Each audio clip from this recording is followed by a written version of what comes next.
Welcome back to another episode of the Block Runner Podcast. I'm your host, William, always here with your co-host, Iman. What's going on, dude? On the sticks, we got TJ. Hello. All right, man. So we usually have a bunch of interviews, but again... It's been quite the string of interview-less episodes here. So many like reschedulings, and I get it. Like everybody's got all kinds of stuff like colliding. Correct. Yeah, it's called entropy at work. Dude, perfect. The universe is a chaotic space. If you don't know what entropy is, Google it.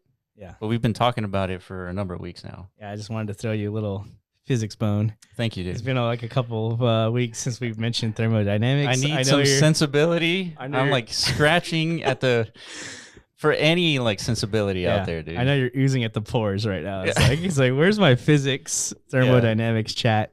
Instead, what we're gonna have to chat is like address like crypto Twitter / YouTube drama, which is like so off the radar of things that we're interested in. Yeah, definitely not interesting in the least. No, it's unfortunately it's like we're kind of like bestowed into this kind of these kind of happenings, right? Because our public presence, for one, everything that we're building has to have some sort of impact, and it's part of the public conversation whether or not there's merit behind the things that we're building. Yeah, is it beneficial? Is it a detraction from what's already been done? All these things, right? So we're part of the conversation. Yeah. And the conversation has largely devolved into like a poop flinging contest, or I don't know how you want to identify it. De-evolution is the best way to put it. But you know what? We sort of expected this. Every cycle, every bull cycle, there's a deep, profound stupidity out there.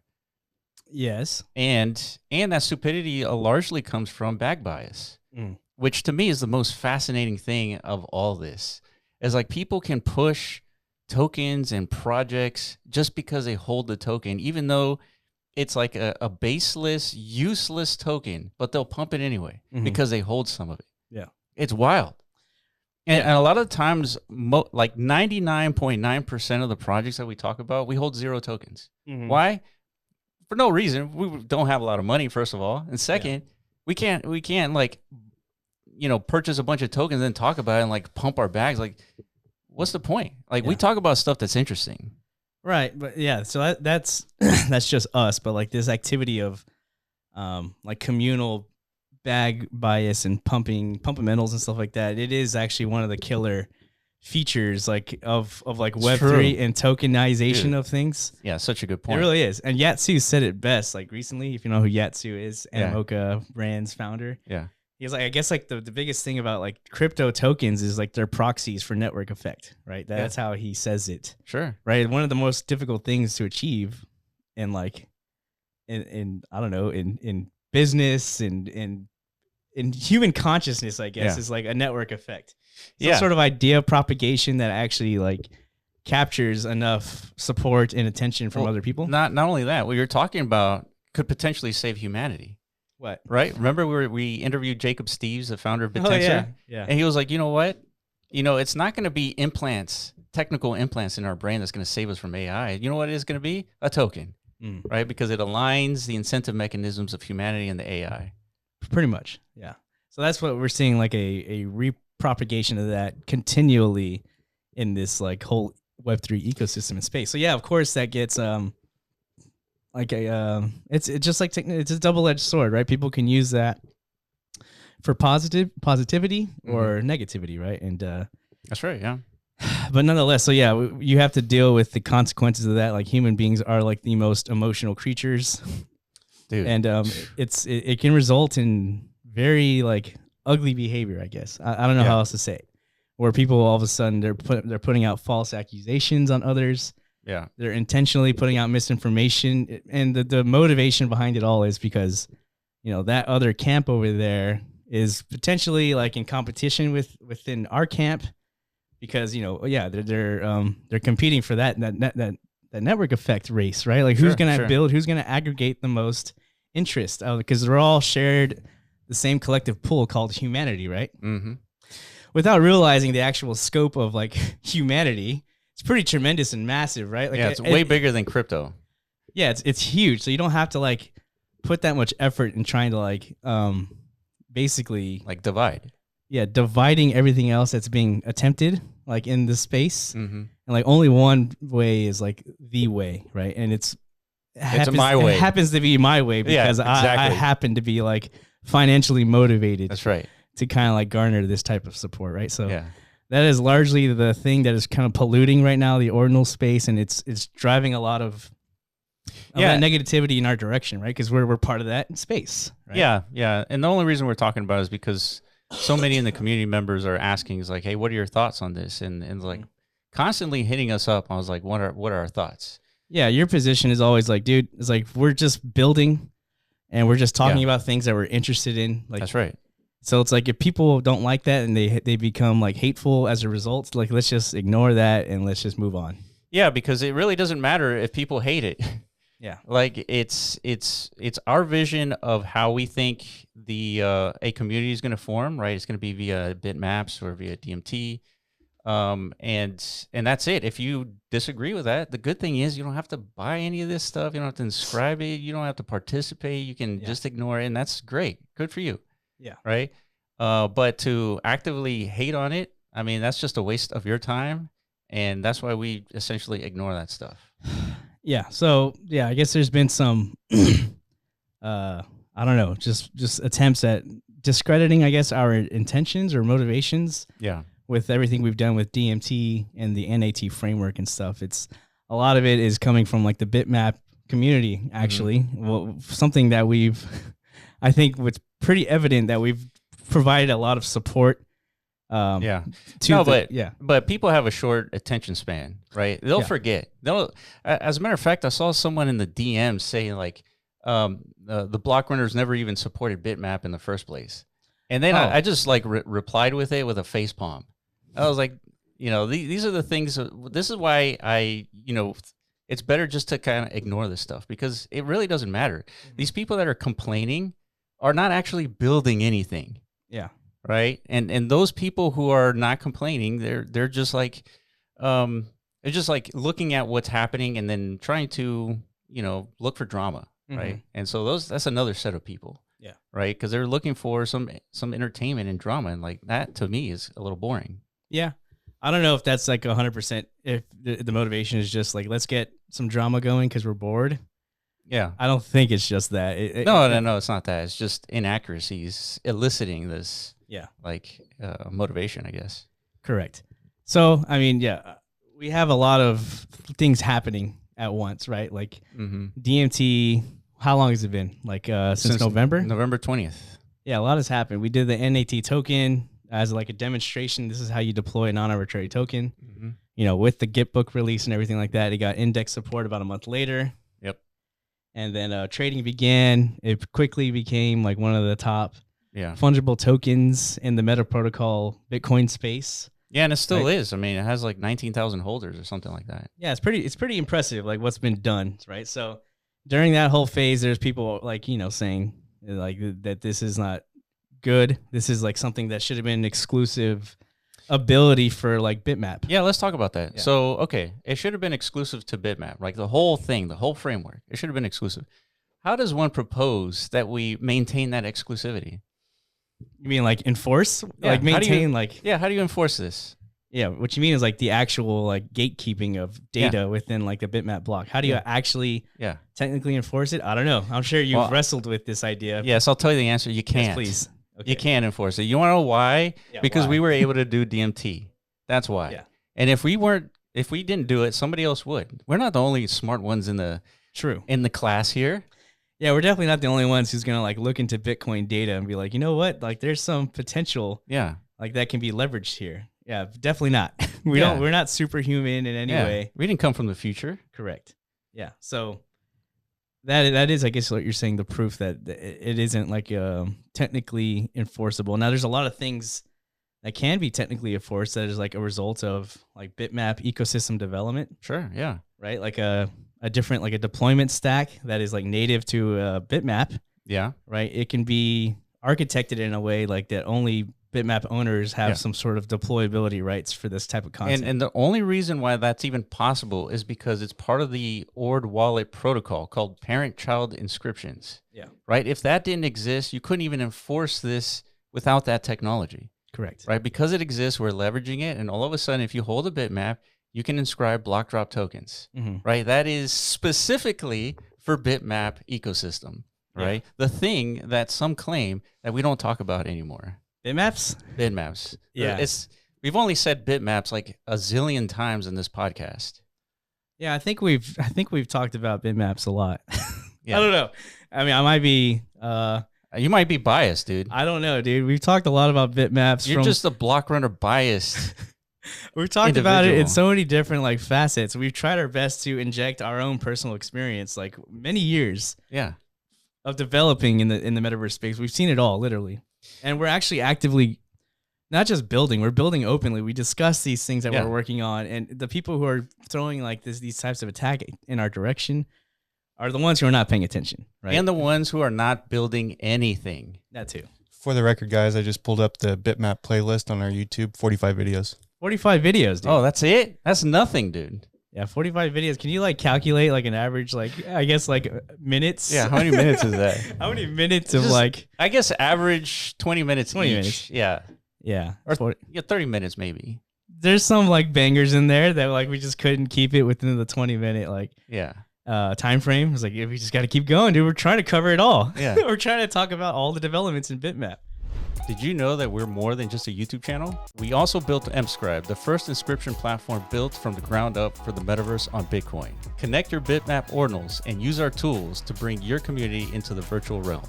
Support us by joining the movement at mscribe.io. Like, comment, and subscribe for the latest alpha. Back to the video. Right? Yeah. And okay, last week we missed one because if you're not paying attention, a lot is happening again in the DMT ecosystem, and we have to uphold that as well, because that is part of the bitmap ecosystem.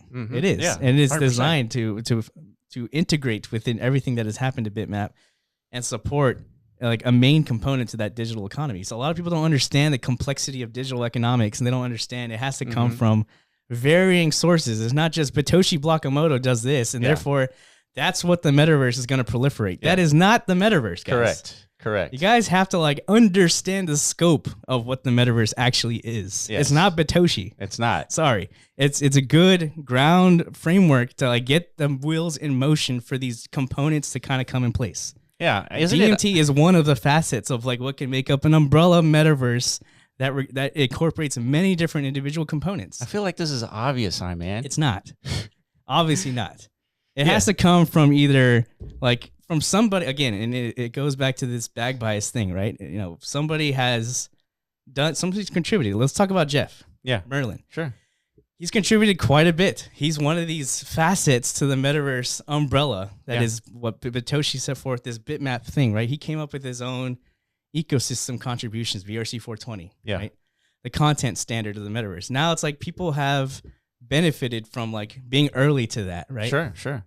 Identifying the opportunity and it's like now that he's kind of like leveraged these like successful contributions to like build all this momentum, there's this bias within that ecosystem. Like now, like the whole control of like the future destination of this space needs to be from that. Yeah. Like everything else is like disrupting and dividing what is actually important here, right? That's where the bias comes in. Yeah, but the block runner guys are the ones defining bitmaps. It's the block runner guys. But you know what's actually dividing bitmaps is the actual dividing line of sending your bitmaps to somebody else. Yeah. That's what's actually dividing it. Yeah, if you go to like bitmap.community, like in case you haven't noticed, like let's check that out. The actual like holder count has gone down drastically, and if there's a true division within the bitmap ecosystem that's already happened. Yeah, so I think it was a week ago we did a bitmap takeover, and we were talking about 33,000 holders. There's 3,000 less holders now. Yeah. So where did they all go? So where'd they all go? Right? They all sent their bitmaps to a lockup at Merlin.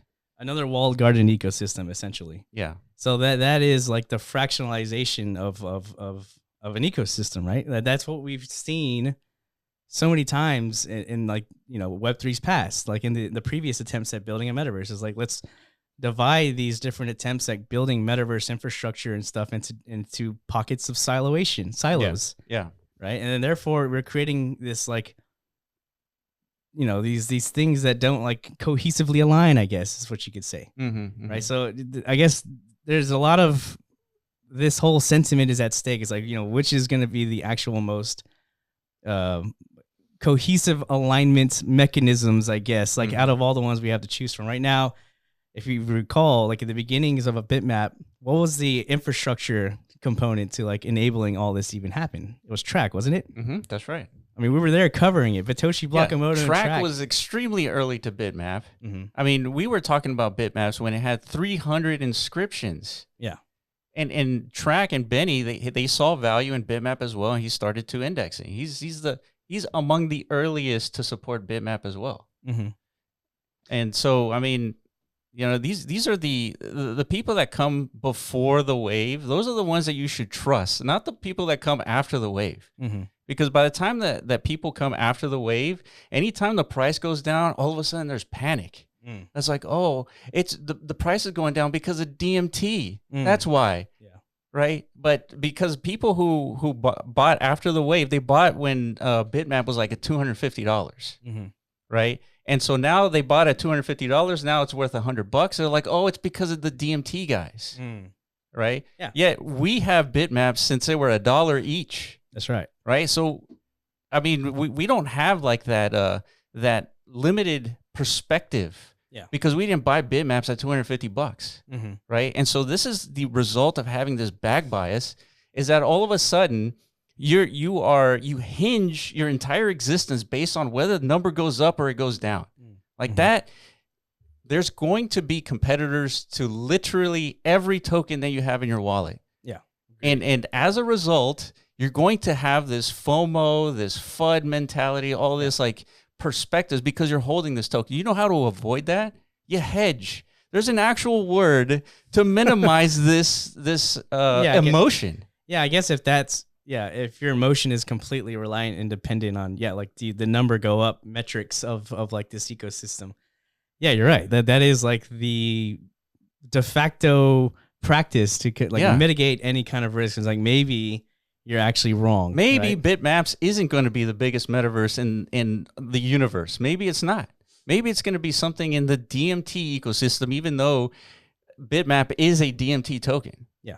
Maybe it's going to be all these other things. Like we don't know anything about OrdiMap or, there's a Stacks map now. There's so many different maps and stuff. And like, the reaction, the gut instinct reaction from the bitmap community is like, hate it all. Yeah. These are all attempts to dilute like the... And to a large extent, they're right. They are large attempts to extract liquidity. They really are. Yeah.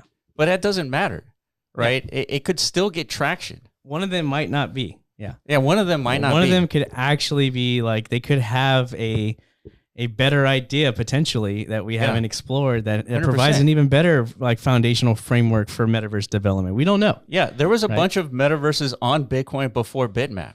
Yeah. And BITMAP just like dominated them because it was a better interpretation of a metaverse. Did you know that we're more than just a YouTube channel? We also built Metazone, the first app store for the metaverse. Buy, sell, and explore a new class of digital assets like our flagship game Rovi.ai. Support us by collecting your digital assets through Metazone at metazone.io. Like, comment, and subscribe to stay updated. All right, back to the video. Do you guys want to take some time and address the Nats map? Oh, Nat maps? What are Nat maps, dude? Yeah. Okay, so I guess we keep seeing this thing. I don't even know what it is. I noticed I didn't even mention it when I was like thinking of like other maps that it could be like competing against bitmap because it's not real. It's not an actual thing. Yeah, it's not. And there's people still out there propagating it as such. Like it's still like a remnant of like focus that needs to be, destroyed at all costs because again, it's going to detract from our number go up potentiality. You're hurting my bags. Therefore, that's a scam.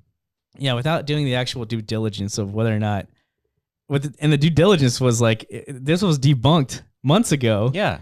And the fact that there's people out there with influence and they're talking about this as if it's still like a prevalent, like a real thing. A real thing. Yeah. It's like an actual demonstration of the lack of due diligence that's being had, Yeah, and this lack of due diligence that these people have, what else could they be wrong about? Because they're not doing their due diligence there either.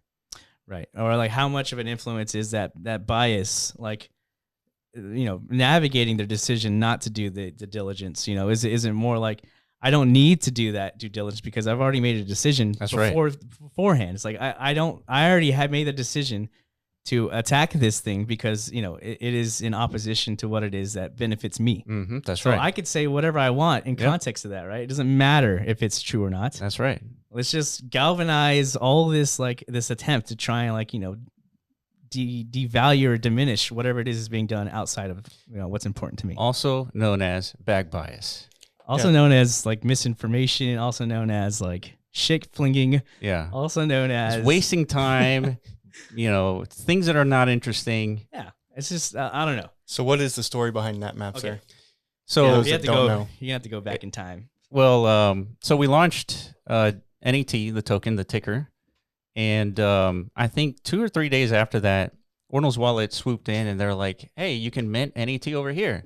So then you click on this Ordinal's link, Ordinal's Wallet link, and then they literally swooped in. Yeah, I remember that. And so you click on it, and it says NatMaps. Mm-hmm. I'm like, the hell is this? This is not Nat. Yeah. And then people minted it, and it turns out it wasn't Nat. It was the actual correct inscription and JSON. It was everything's correct except it just had this giant Nat map on there, as if it was, I don't know, competing with BITMAP. And they also added to that with a nice little AI generated graphic of a metaverse landscape. Yeah. To the Nat map, I guess minting portal. Yeah, the banner. So that added to the confusion, right? So I mean that's up to Ordinal's Wallet. They're allowed. Yeah, they're allowed to call whatever it is that they want. Because in my interpretation of this Nat map thing is this is the product that they're trying to push out. It's the product is a bunch of squares that you click on and then you inscribe in. That's the Nat map. It's okay, that's the name of it. It's cool. Yeah. Context of that, actually, it's a good name. It is a good name. So that's what they called their dashboard for minting NATs, right? Was NatMap. Well, I think there was actual confusion. I think they did think it was a competitor to a metaverse or something like that. Well, a competitor to BITMAP, right? To BITMAP, yeah. Yeah, specifically. Even though the minting process was nothing like BITMAP. There was no block height.natmap, right? Correct. This was a whole different syntax. This is a JSON structure. Right, that comes from a whole different theory. If they did the due diligence and did enough research to understand what it is that's actually being done, it would have been more properly, I guess, propagated. But it took a couple of days, and I think they listened to the community. Oh, okay, yeah, this is a little different. I think they changed the name. Yeah. But within that 2-day time frame, it was already damage was done, right? Yeah. And the community with the backlash was fierce. It's this is a threat, just like we've been talking about. Mm-hmm. Therefore, it needs to be destroyed. Now, let's imagine it actually was a BITMAP competitor, again, in a scenario where it had some semblance of a better technical infrastructure proposition. Sure. It would have received the same vitriolic response from the community, which is not a good thing. I'd imagine this is a lot like whenever Ethereum first generated, the Bitcoin maxi crowd. Yeah, must have reacted the same way. It's what do you mean you're trying to create smart contracts and you can't even functional do that. Tokens and stuff like that? It's you could do this on Bitcoin. Yeah. We've been discussing colored coins for the last year or two now. Yeah, Stacks is on the way. It's what? How dare you? Yeah. How dare you try to divide and fraction and bifurcate this thing called crypto? Right. It's all Bitcoin, bro. Yeah. Yeah, you do that, you stifle innovation. Now, fast forward 15 or 12 years later, now we're rushing to deploy all the innovations that were built on Ethereum on Bitcoin. Yes. Right? So but if you would have listened to those maxis, you would have stopped innovation and progress. Yeah, that's right. And now it's now that we're all supporting Merlin, which has now aggregated all this technology and innovation that is originated from Ethereum. Yeah, that's right. Merlin is a Polygon blockchain. Yeah. It's let's scale Bitcoin. Let's just move all our assets from Bitcoin to Ethereum. A sidechain. Yeah. Let's do that instead of stifling and looking at technology like BitVM. It's that is a viable Bitcoin layer 2 technology. Potentially. And that hasn't even been released yet. But there's one project that's working on it. Yeah. Which thereby is interesting. It is interesting. Yeah, we want to do more due diligence on all of that because, native L2 infrastructure to Bitcoin is a big deal, right? And we understand it's going to take time. Yeah. To actually properly integrate this and properly deploy these things, just like it took it took time for like Ethereum to figure out its actual native scaling abilities, right? Yeah, that's true. Yeah, and the whole thing with this whole Polygon like copy pasta stuff, it's fine, right? People want to create a casino over there, right? You can create tokens and launch a bunch of tokens in that casino all you want, and hopefully it goes up. And that's a totally fine way to spend your time. Yeah, just so long as it's being like very transparent and like very authentic in its marketing and its like education to the people who are actually like rushing their assets into this thing. We've listened to Jeff speak about Merlin, and he says it with his voice that Merlin is not a layer 2. He says it several times in his talking, like in spaces and interviews. But then you go to the website, it says Bitcoin layer 2. Yeah, it's like it's not honest marketing. Yeah, I don't know if there's a division between like his marketing department and like he just has no oversight over what they're saying. But, it definitely doesn't match with his actual what he actually says. Yes. Yeah. So man, but this compartmentalization of people is just fascinating. Yeah, it is so fascinating that you can give people some tokens and all of a sudden they'll die for them, practically, like metaphorically speaking. I was in that position in 2017 when I first got into this space. I was one of those, so I understand it. I get it. Yeah. I can get passionately on board with like an ecosystem, a project, whatever, out of pure bias. You know, it's like, I see all these other competitors. If you know what I'm talking about. Yeah. I'm talking about my EOS days. Yeah. Now that's a real fucking dinosaur, like a relic of the past, even though it's still out there churning away. Yeah. They raised $4 billion. Yeah. Of course they're churning. A $4 billion ICO. A year-long ICO. A year-long? I remember that. Yeah. That was one of the craziest things happening in all of crypto back then. And I was like in there. Yeah. I was in there. I was a believer, dude, to the point where I was like, I'm ready to like. Yeah, I went to New York. Yeah, you even invited me. I was like, hell no, I'm not going to New York for that. Like, do you want to come to my cult meeting? Yeah. Dude? I remember Iman had real talks about getting an EOS tattoo. Real talks, dude. I remember that. Yeah. Real talks. Yeah, I don't understand the tribalism, but could you guys talk more about Ethereum? Right. Dude, yeah. So you're the best Ethereum, dude, like exactly. maxi. But bought the T-shirt. You bought the T-shirt. You're gonna name your ranch one day once Ethereum is like actualized into like the 5-figure ranges. Right. Yeah. It's like Ethereum Ranch, dude. Yeah, it's gotta be. It's gotta be Ethereum Ranch. And I get it. Right. Now you might not, I don't know, you've had some like calls in the past where it was like, the graph is actually like very useful, guys. Yeah. But I don't think you're willing to like die on that cross. No, I mean, because the graph's usefulness is independent of number going up. It really is. Everybody uses the graph. It doesn't matter whether the number goes up or down. It's still extremely useful. And that's the point. That's where you want to find interesting things, because when you find interesting things early enough, you get into things where number actually stays up, like we did with BITMAP. True. Yeah. So that's what we've been like preaching on this channel and like actively, demonstrating throughout our entire like existence, right? Yeah. Being able to identify NFTs in its like earliest phases, right? Yeah. Being able to identify the metaverse and like, Sandbox and Decentraland, all these things. And it's penny days. Yeah. Right. Being able to identify DeFi in its earliest days, like all these things, now ordinals in its earliest days, BITMAP, BRC20s, all this stuff. Yeah. That comes from, let's not forget Potensor. Throw that in. Yeah. We were there and we saw the value in that before, like, Vitalik is chiming in. It's like, if you're going to do AI on crypto, you do it how Potensor is doing That's right. So it's like, because we have this real conviction because it comes from our actual fundamental understanding of the technology. That's right. That is extremely important if you want to understand like where problems are and who's working on solutions. Yeah. Right. If you understand that, then you're able to find stuff before they explode. Yeah. And there's nothing wrong with that. Yeah. And so that's part of the premise of this channel. But it's never been like, and we've always understood, if somebody actually comes up with like a real technology innovation, immediately we know what's coming after that. It's going to be competition.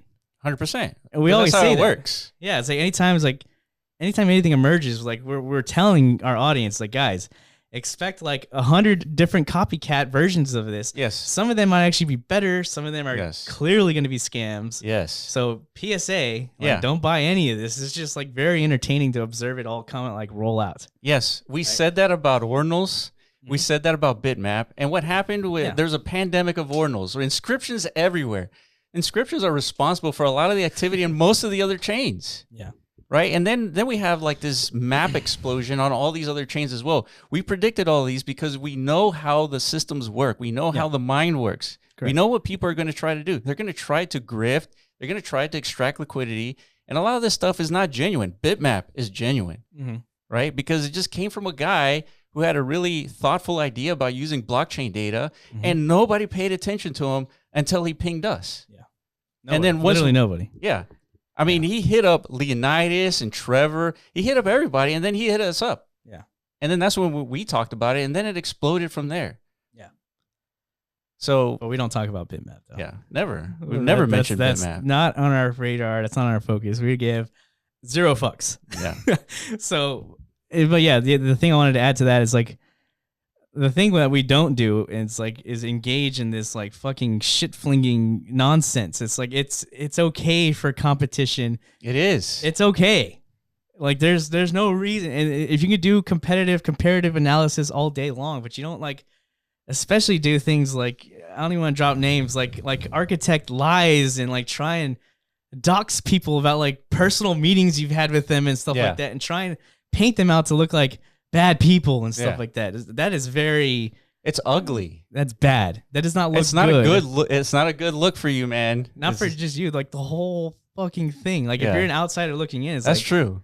You're thinking is anything of actual substance happening in this space? And you see like shit thing. Yeah, exactly. Literally think put yourselves in the shoes of an alien. Yeah. Like you're coming in like.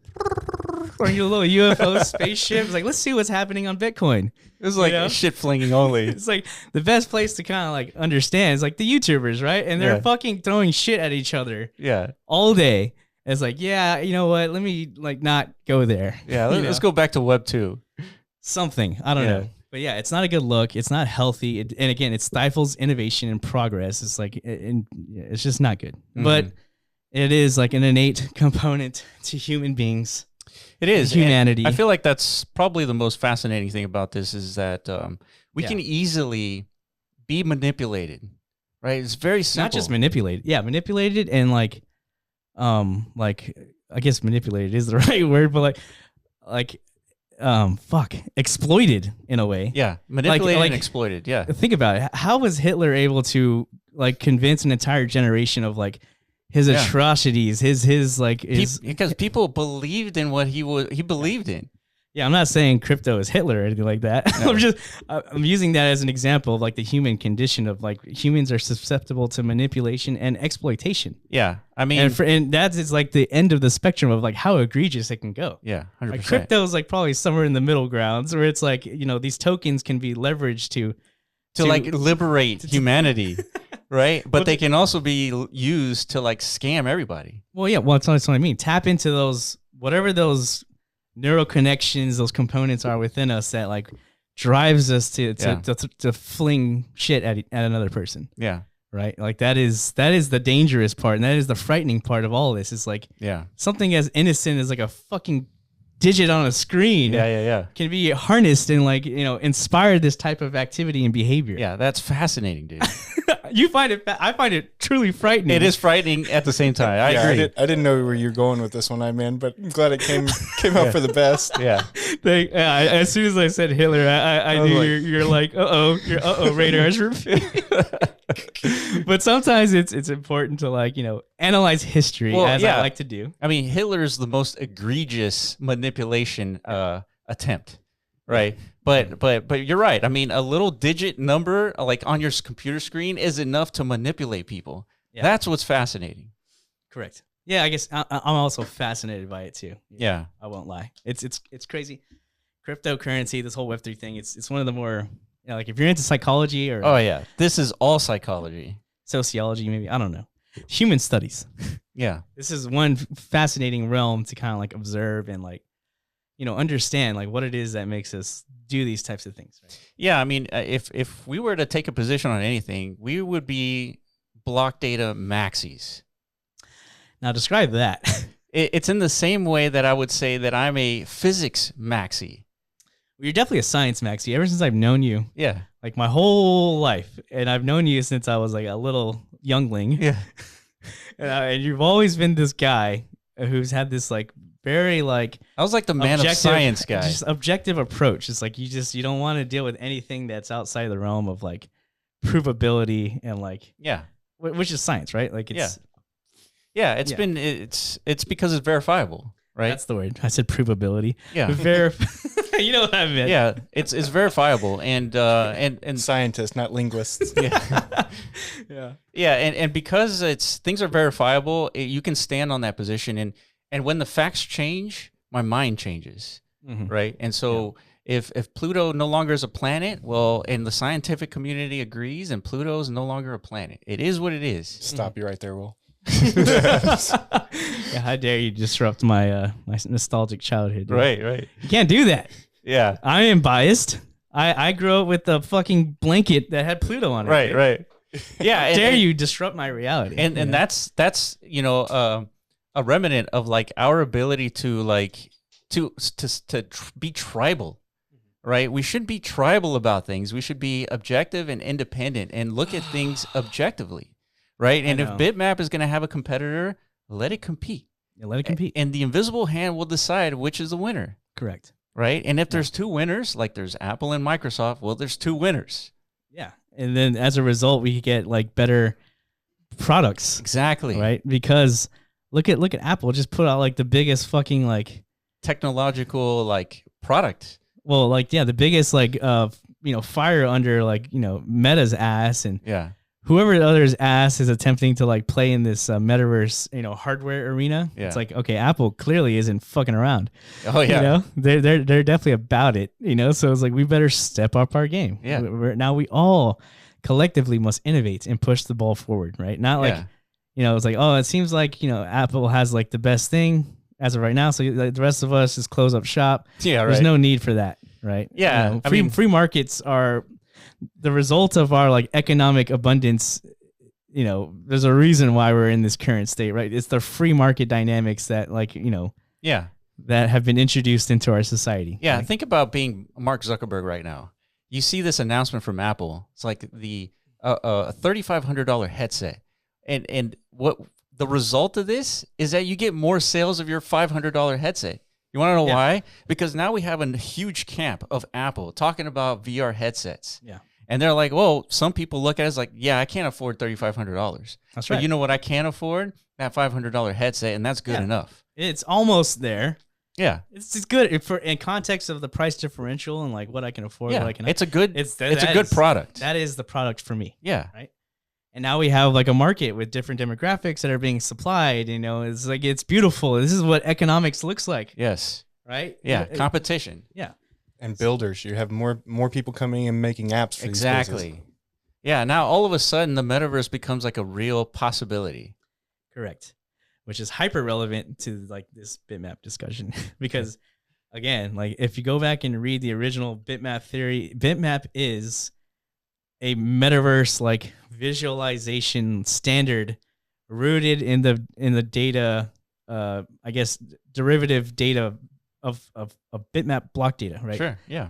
I kind of like really butchered the fuck out of that, but I'm not Batoshi, so I didn't say it perfectly. But go to bitmap.community. Like we actually are there. Yeah. What do you see here? This is the metaverse visualization standard right here. Yeah. It says nothing about like, BITMAP is this like, you've now officially claimed the data on Bitcoin from here on forever. Like, and again, like we talked earlier, there's no way to even enforce that.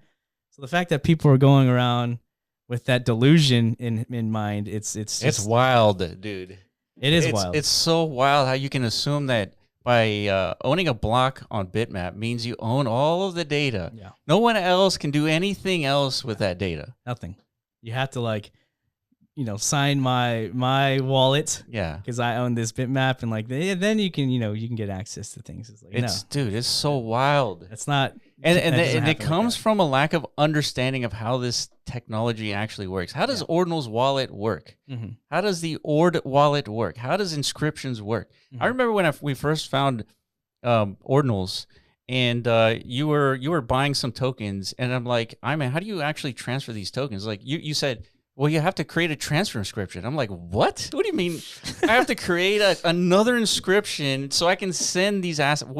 Why can't I just send my assets? Like, you're like, I don't know. That's how it works. And that's so right. not until we actually looked at why it works that way. It makes sense why it works that way. Yeah. Right? Because if you don't understand, you'll never have like any chance at coming up with anything new in the space. Correct.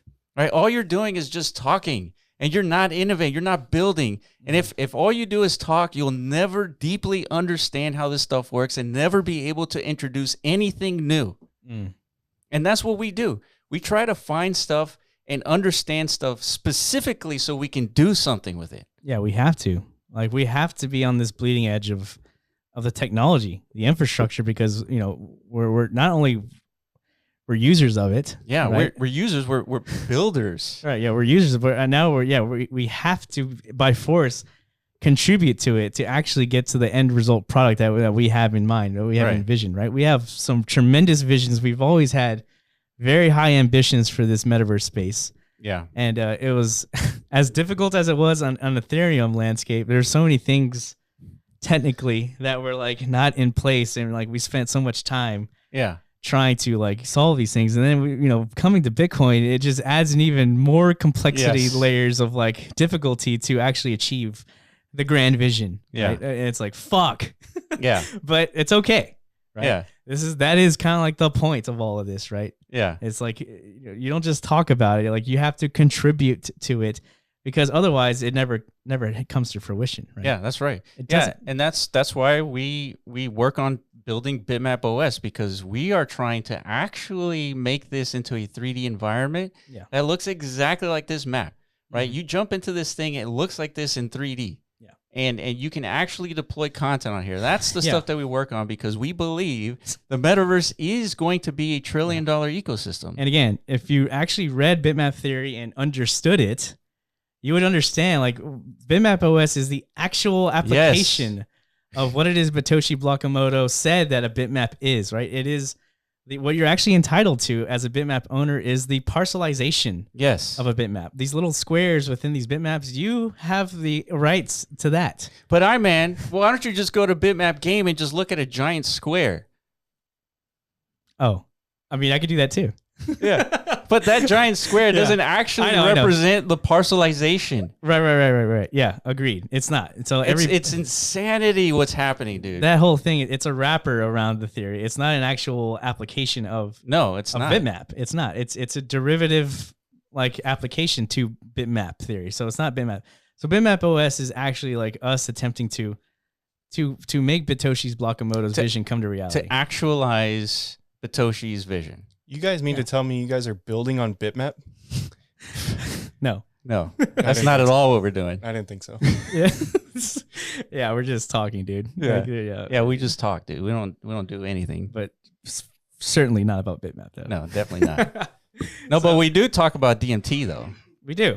And man, fuck us for doing that. Fuck us for talking about anything else. Ever, dude. It's like bitmap needs to be the only word coming from our mouth from here on. It's almost as if we're here just to pump everybody's bags. What do you think about that? That's why we're here? That's why we're here, dude. Well, I think people would like that. You know what I mean? Judging by the comment section, I think you're right. Yeah, I think, especially, no offense to you like stamps guys, every fucking video, dude, it's like win stamps, win SRC20 pump. It's like, oh, we hear you guys, but fucking hey, dude, give it a break. Give it a rest, lads. You know, I get it. We looked into stamps. There's not a whole lot of interesting stuff there. I mean, it's cool, and you know, it's stamps, bro. And that's okay. It's fine. We're not gonna fling shit at it because it's competing against ordinals. It's cool. Stamps is allowed to stamp and do some stampy things. Stamp all day, dude. Stamp on, bro. Stamp on. Stamp on your enemies, stamp on your friends, whatever. We're in full support of all this shit. And we can't cover it all, unfortunately, because I mean, we got other stuff to do. We're not AI. We can't just like propagate what it is everybody wants us to. Unfortunately, we just can't do it. One day we probably could.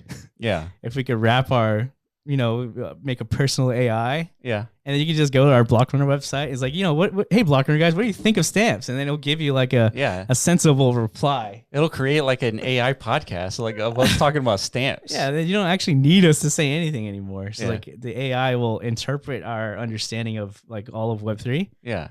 And cook you up a nice little, user generated response. Yeah. And then you do with that what you want. So Man, I've always wanted to do that. I'm hoping for that future, dude. I feel like we could do that. I think it's coming. But that takes like a lot more work. Then you could get all the bitmap videos you wanted. Exactly. Yeah. If you want a bitmap video like every 30 minutes, just like query the AI. 30 minutes? It's like, dude, there's videos now. You could do Sora. Yeah, that's right. Yeah. They couldn't like do us though, right? Not yet. But there's AI where you feed it data of us and it will manipulate us.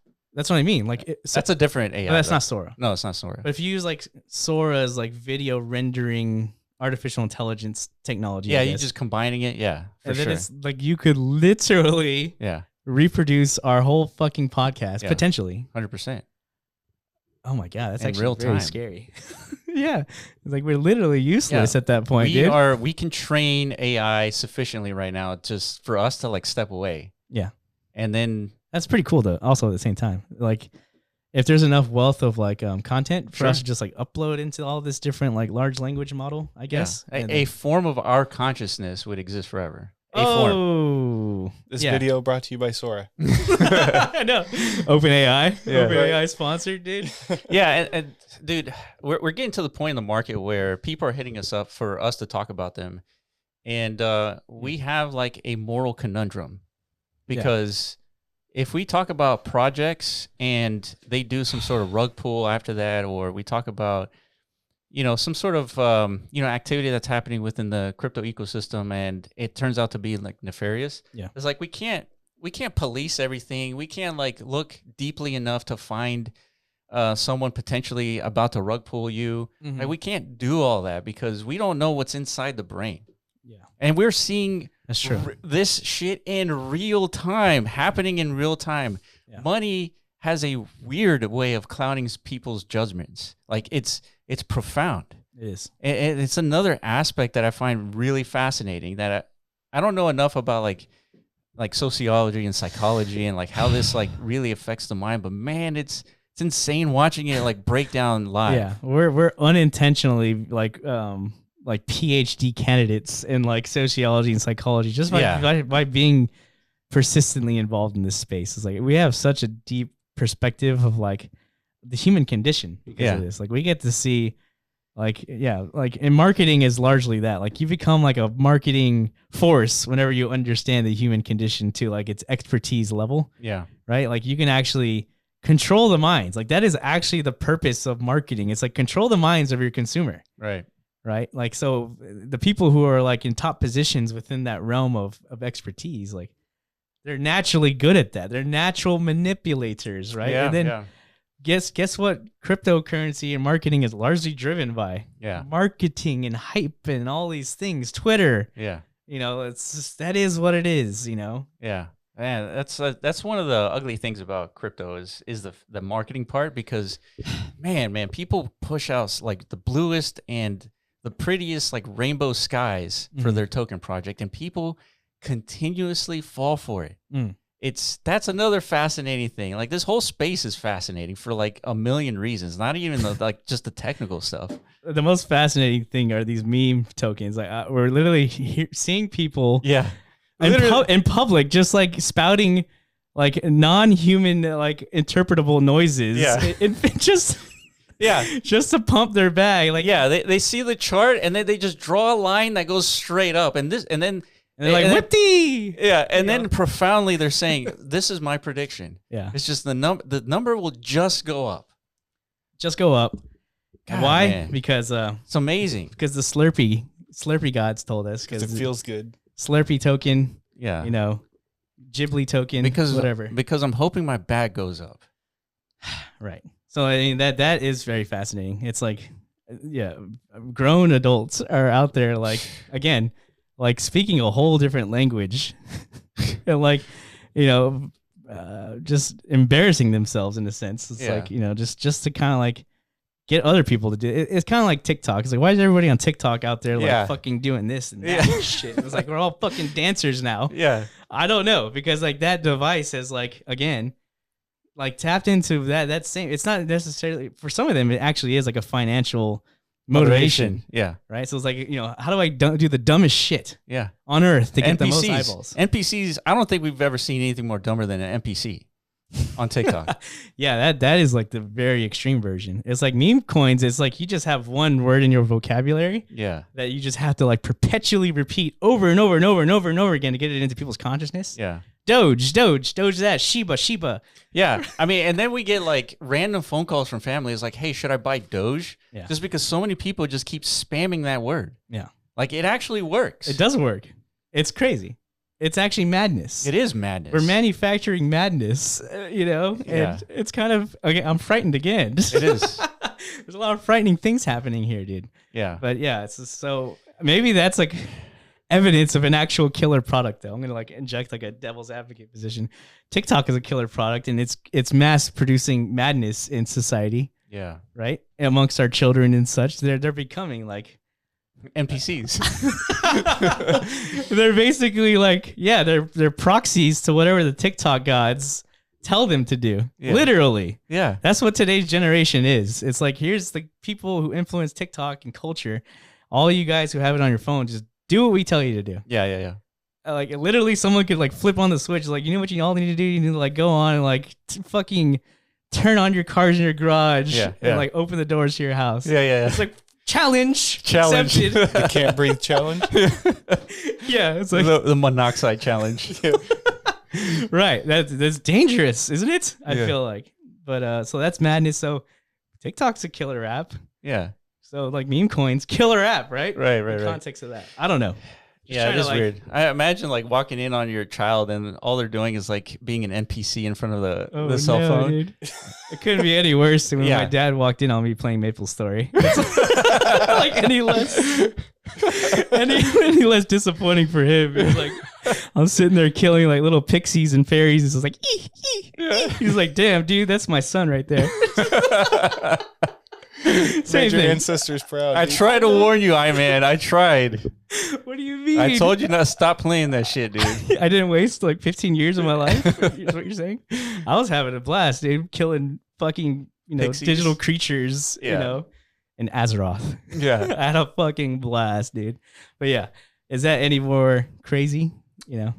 I guess you're right. I mean, being an NPC versus like playing video games all day. Yeah. Like I guess it could be considered crazy.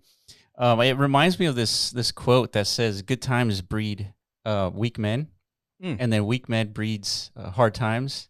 Yeah, and then hard times breeds strong men. Something like that. And then strong men breeds good times. Keeps going. And then good times breeds weak men again. Wow. So where are we at, dude? So we're at good times right now. So we're the weak ones. So we're breeding weak men, or we could be in like that transition. It's like, well, I'm pretty sure we're the weak ones. I'm pretty sure. You want to know why? How sure? We can do a pull-up contest right now. Yeah, right. I'll demonstrate exactly how weak I am, like right now. Live, dude. Probably not even one pull-up, dude. Yeah, and this mental weakness is has a bad result, right? We have like this manipulation capability in ourselves to be easily manipulated and coerced to like talk about these stupid things, right? It's so much easier just to talk about stupid things than it is to do due diligence and try to figure out something. Correct. Right. And that's why we spend a lot of time like doing research and trying to figure shit out. And that's why we're able to come up with actual usable stuff that people use and deploy content with. Yeah. Right. If so many things would be a lot less interesting if it wasn't for us. I would have to agree with that, dude. That's a good t-shirt. It has been about 10 minutes since we've said bitmap, so. Damn it. Oh, okay, shit. Fuck. We're definitely screwed, dude. We suck. We officially suck, dude. Yeah. It's okay though. All right, so how do we pick this back up? Yeah, I mean, we kind of okay, so we started this off with just we had to say something, I guess, because people are like blowing us up in Discord. It's like, dude. Yeah. WTF, guys? You know what's crazy? This isn't the only thing that's happening. right? There's people crumbling like in real time in front of us when a little pressure like turns up. True. That's crazy. Yeah. And then it's like up to us to like police this shit and like to say something. Well, it's block runners do something. Yeah.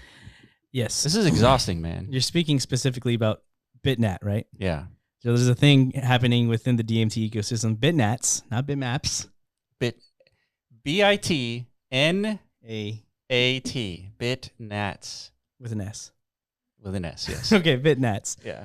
And yeah, it's like, so we made like a mention of it as like somebody's doing something in the DMT ecosystem, leveraging the framework to do something, right? It's like we have to do like an ecosystem overview like we've done for BitMap. Yeah. Like we've done for BRC20s.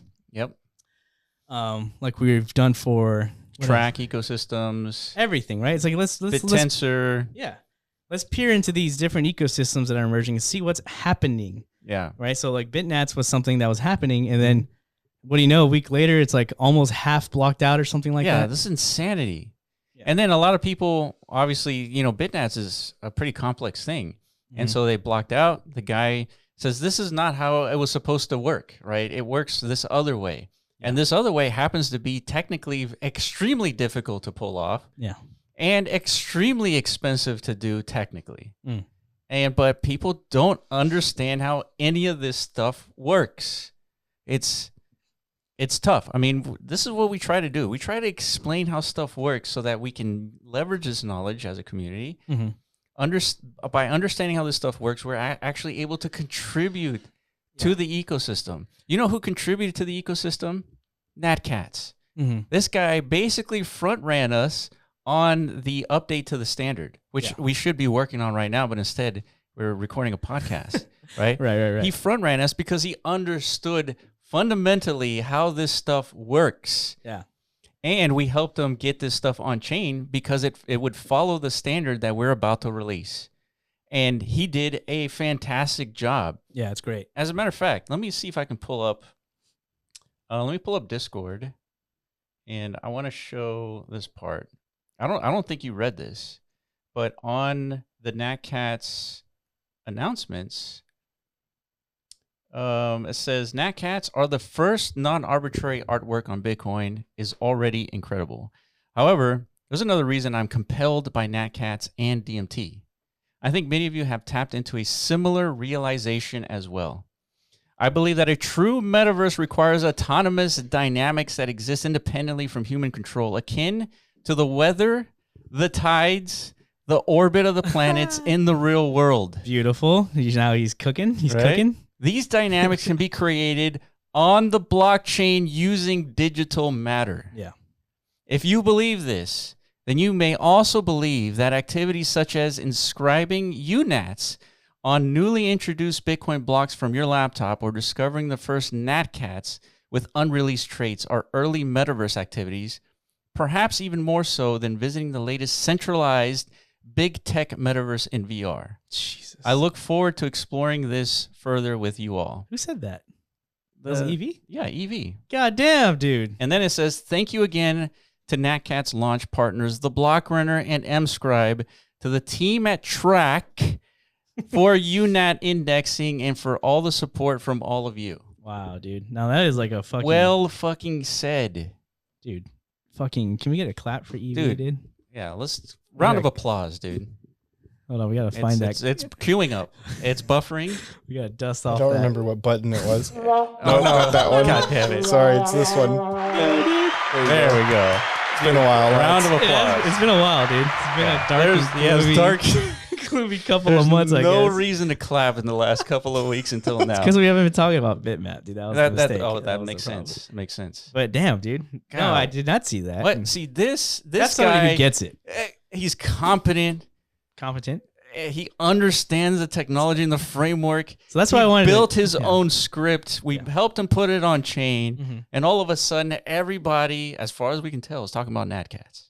Yeah, it's quite the takeover. I mean, I'm seeing people who've never even like thought about, purchasing an ordinal talk about Natcats. It's like, you know what? Now I'm interested in ordinals. Yeah. Right. Because that's the thing I've been saying is like ordinals are cool and it's great. And, we have all this, these new digital products emerging from within Bitcoin and stuff. But, you look at these things, it's like, yeah, we just went through an entire cycle of doing the exact same thing on Ethereum and all these other chains. Yeah. But like the Natcats and bitmaps, these are like the first iterations of something truly unique and innovative and like brand new. Yeah. And it's native to Bitcoin. It's not happening anywhere else. Yes. And as far as we believe, it can happen in other chains, but it's going to have nowhere near the impact and the value. Provenance, the value, the thermodynamic. Yeah, 100%. There's no network out there that is more secure than Bitcoin. Right. There's no network out there more secure than Bitcoin. Mm-hmm. You cannot do this level of thermodynamic security than what we're actively seeing right now. Yep. Yeah.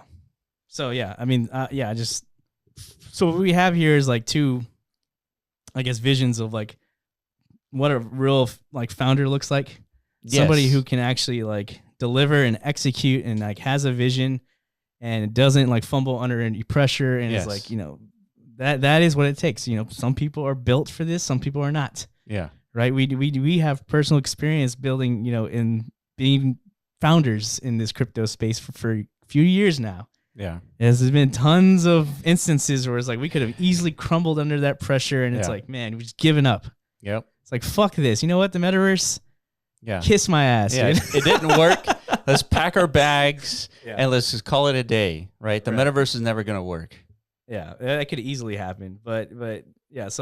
But the good news is the protocol is working and people who are like properly equipped from like a personal quality standpoint, whatever, to actually bring more value to the ecosystem. I mean, it's been demonstrated through Natcats.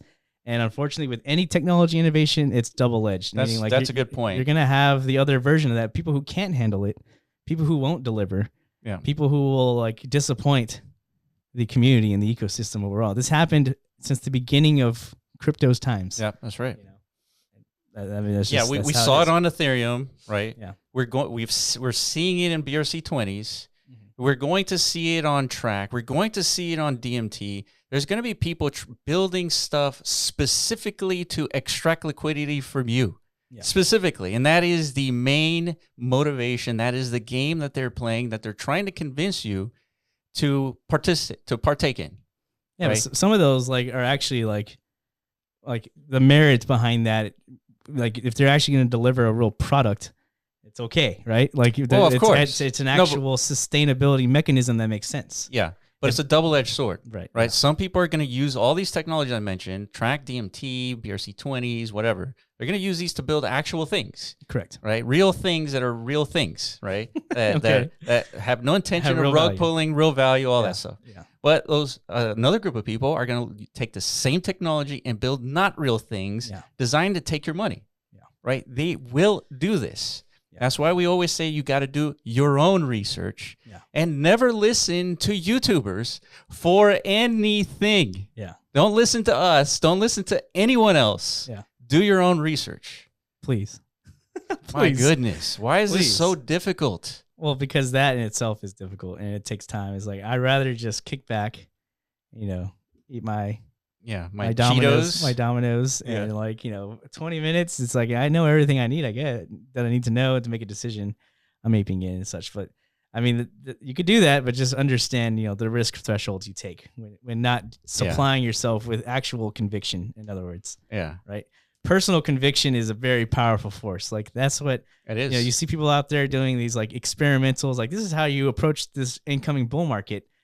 There's 100 tokens. I'm gonna like throw like $100 into. Yeah, as you're basically throwing darts. One of these will surely hit. Right. I'm basically gambling. Sure. Right. There's no conviction in that. Instead, you could actually do that. You could analyze those 100 different projects. Yeah. Find the one that makes like the most sense to you. That you have the most conviction is like actually gonna deliver. You've done the research on the team. Mm-hmm. You've done the research on the technology. Yes. You've done the research on the market. Is there actually need for this type of stuff? Yes. It's like, okay, what is the position of this project? Oh, it's actually severely undervalued. Oh, this is my one. Yeah. I'm convicted. Like I'm in. Yeah. Right? So instead of putting $1 in each of those 100 tokens, put $100 in what you believe in. or what's whatever. That's you guys come up with your allocation. Yeah. Entertainment allocation. For sure. Budgets on your own.